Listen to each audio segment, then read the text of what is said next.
Good morning. It is in the 20s. I had to leave my sweet little dog because he was shaking so bad and the little sweater wasn't cutting it. So, missed everyone for a couple of days. Glad to be back.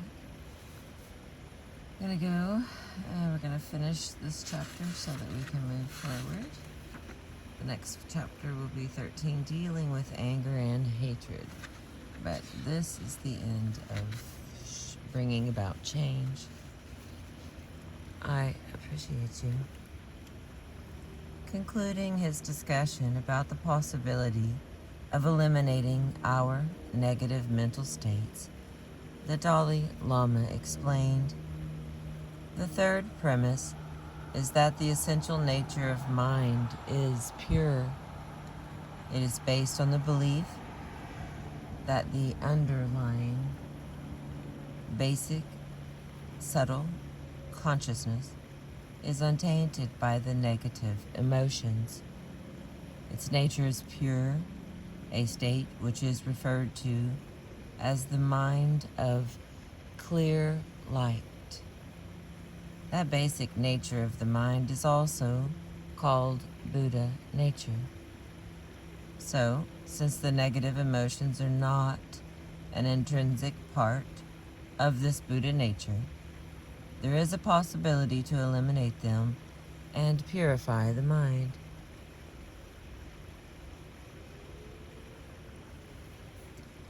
So, it is on these three premises that Buddhism accepts that the mental and emotional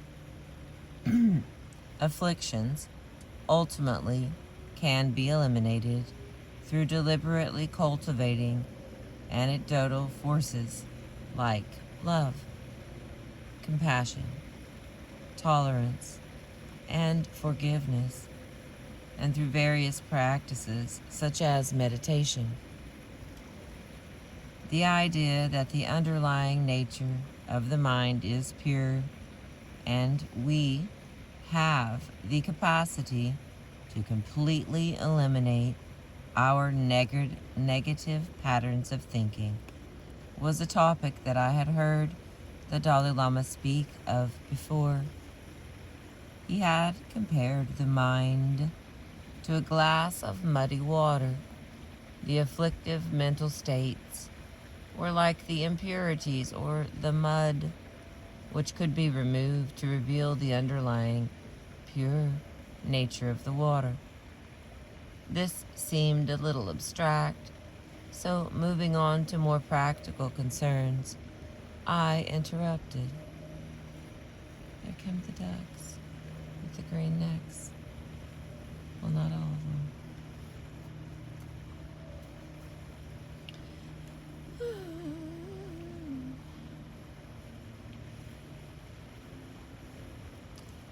So he interrupted. Let's say that one accepts the possibilities of eliminating one's negative emotions and even begins to take steps in that direction. From our discussions, however, I sense that it would take tremendous effort to eradicate this dark side, tremendous study, contemplation, constant application of anecdotal factors, intensive meditation practices, and so on. That might be appropriate for a monk or someone who can devote a lot of time and attention to these practices. But what about an ordinary person with a family and so on, who may not have the time or the opportunity to practice these intensive techniques? For them, wouldn't it be more appropriate to simply try to control their afflictive emotions? To learn to live with them and manage them properly, rather than to try to completely eradicate them. It's like patients with diabetes. They may not have the means of a complete cure, but by watching their diet, taking insulin, and so on, they can control the disease and prevent the symptoms and the negative sequelae of the disease. Yes, that's the way, he enthusiastically responded. I agree with you. Whatever steps, however small, one can take towards learning to reduce the influence of the negative emotions can be very helpful. It can definitely help one live a happier and more satisfying life. However, it is also possible for a layperson to attain high levels of spiritual realization. Someone who has a job, a family, a sexual relationship with one's spouse, and so on. And not only that, but there have been people who didn't start serious practice until later in life, when they were in their 40s, 50s, or even 80s. And yet they were able to become great, highly realized masters. Have you personally met many individuals who you feel may have achieved these high states? I inquired.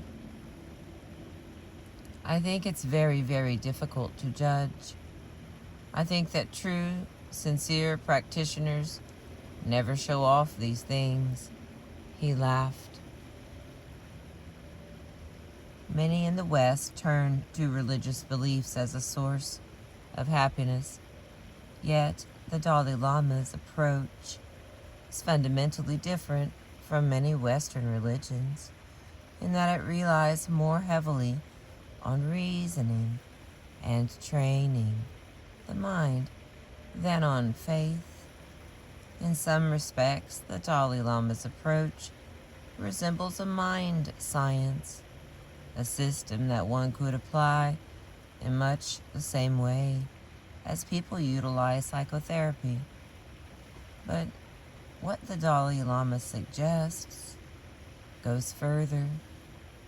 While we are used to the idea of using therapeutic techniques, such as behavior therapy, to attack specific bad habits like smoking and drinking and temper flares, we are not accustomed to cultivating positive attributes like love, compassion, patience, and generosity as weapons against all negative emotions and mental states.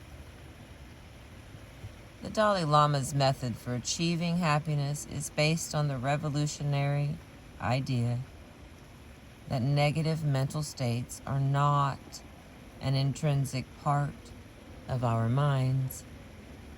They are transient obstacles that obstruct the expression of our underlying natural state of joy and happiness. Most traditional schools of Western therapy tend to focus on adjusting to one's neurosis rather than a complete overhaul of one's entire outlook. They explore the individual's personal history, relationships, day-to-day experiences, including dreams and fantasies, and even the relationship with the therapist is an attempt to resolve the patient's internal conflicts, unconscious motives, and psychological dynamics that may be contributing to his or her problems and unhappiness. The goal is to achieve healthier coping strategies, adjustment, and amelioration of symptoms, rather than directly training the mind to be happy.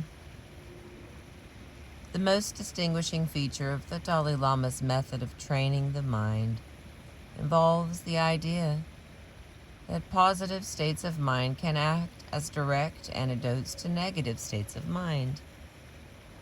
In looking for parallels to this approach in modern behavioral science, cognitive therapy perhaps comes closest.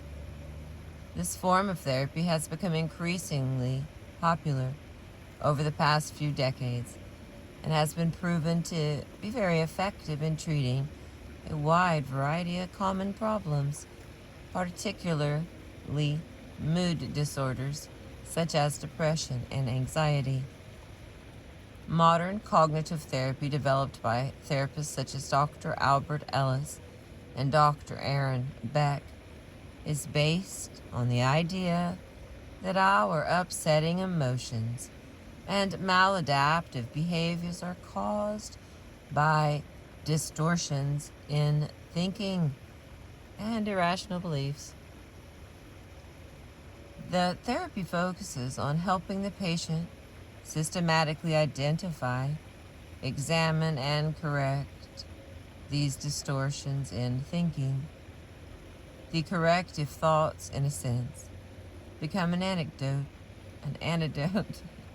to the distorted thinking patterns that are the source of the patient's suffering. For example, a person is rejected by another and responds with excessive feelings of hurt. The cognitive therapist first helps the person identify the underlying irrational belief. For example, I must be loved and approved of by almost every significant person in my life at all times, or if not, it's horrible and I'm unworthy. The therapist then presents the person with evidence that challenges this unrealistic belief. Although this approach may seem superficial, many studies have shown that cognitive therapy works. In depression, for instance, cognitive therapists argue that it is one's negative, self-defeating thoughts that underlie the depression. In much the same way that Buddhists view all afflictive conditions, all afflictive emotions as distorted, cognitive therapists view these negative depression-generating thoughts as essentially distorted. Oh, crap. I don't want to read that again. Good morning. My birds. Hang on. Let's see.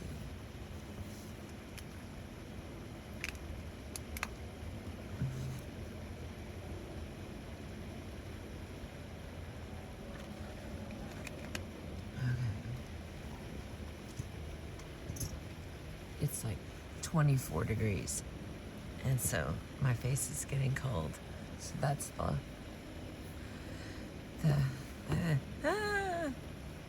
how much time do I have before I have to start the car?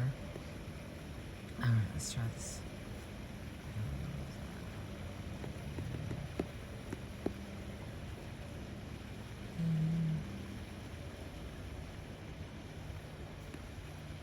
The therapist then presents the person with evidence that challenges this unrealistic belief. Although this approach may seem superficial, many studies have shown that cognitive therapy works. In depression, for instance, cognitive therapists argue that it is one's negative, self-defeating thoughts that underlie the depression. In much the same way that Buddhists view all afflictive emotions as distorted, cognitive therapists view these negative depression-generating thoughts as essentially distorted. In depression, thinking can become distorted by viewing events in an all or nothing terms, or overgeneralizing, which is if you lose a job or fail a class, you automatically think, I'm a total failure. Or by selectively perceiving only certain events. For example, 3 good things and 2 bad things may happen in one day, but the depressed person ignores the good and focuses only on the bad. So in treating the depression, with the help of the therapist, the patient is encouraged to monitor the automatic arising of negative thoughts. For example, if you're thinking, I'm completely worthless, and actively correct these distorted thoughts by gathering information and evidence that contradict or disprove them. For example, I have worked hard to raise 2 children. I have a talent for singing. I have been a good friend. I have held down a difficult job, etc.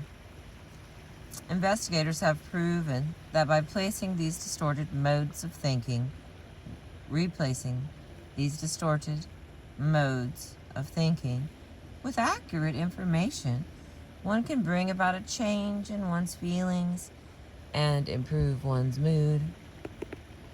The very fact that we can change our emotions and counteract negative thoughts by applying alternative ways of thinking lends support to the Dalai Lama's position that we can overcome our negative mental states through the application of the antidotes or the corresponding positive mental states.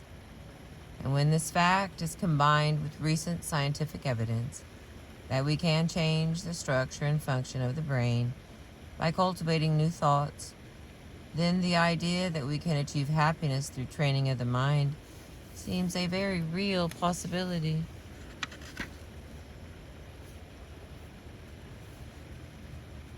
And that was the end of that. I think I'm going to stop here because I don't know why that took so long. It was only like 4 pages, but we're going to stop and then I'll restart us with dealing with anger and hatred because it appears to be, there might be a reason no, there's no reason. I have no reason. I'm reasonless. Alright, I appreciate you. Thank you for being with me for this morning.